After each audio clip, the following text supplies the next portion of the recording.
৭৯তম স্বাধীনতা দিবস উদযাপনে লাল সাদা সাজে সেজেছে ইন্দোনেশিয়ার নতুন রাজধানী নুসান্তারা।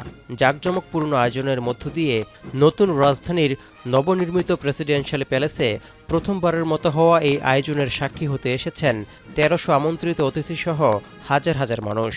লাল গালিচা মারিয়ে মঞ্চে হাজির বিদায়ী প্রেসিডেন্ট জোকো উইদোদো। উপস্থিত ছিলেন নবনির্বাচিত প্রেসিডেন্ট প্রবোও সুবিয়ান্তো। প্রজাতন্ত্রের স্বাধীনতার প্রতীক লাল সাদা পতাকা উড়িয়ে শুরু হয় ইন্দোনেশিয়ার ৭৯তম স্বাধীনতা দিবস উদযাপন অনুষ্ঠান। প্যারেড ও বর্ণাঢ্য কুচকাওয়াজ উপভোগ করেন প্রেসিডেন্ট সহ অনুষ্ঠানে আগত সবাই। গানের তালে তালে মনোমুগ্ধকর ডিসপ্লের মাধ্যমে ফুটিয়ে তোলা হয় ইতিহাস, ঐতিহ্য ও দেশীয় নানান সংস্কৃতি। নতুন রাজধানী নির্মাণ প্রকল্পের কাজ এখনও শেষ না হলেও বিশ্বকে পরিচয় করিয়ে দিতে স্বাধীনতা দিবসকেই বেছে নেয় ইন্দোনেশিয়া। দেশবাসীসহ বিশ্ববাসীর নজর কাড়ার চেষ্টা করা হয় বর্ণিল আয়োজনের মধ্য দিয়ে।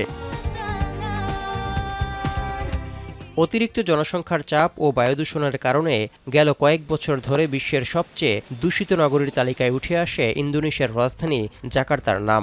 এমন পরিস্থিতিতে জাকার্তার উপর চাপ কমাতে নুসান্তারাকে নতুন রাজধানী করার সিদ্ধান্ত নেন প্রেসিডেন্ট জোকো উইদোদো। ২০২২ সালের মাঝামাঝি থেকে শুরু হয় নির্মাণ কাজ। করোনা সীমিত অর্থায়ন ও বিদেশি বিনিয়োগের অভাবে এখনও পুরোপুরি শেষ হয়নি অবকাঠামোগত প্রকল্পগুলোর কাজ।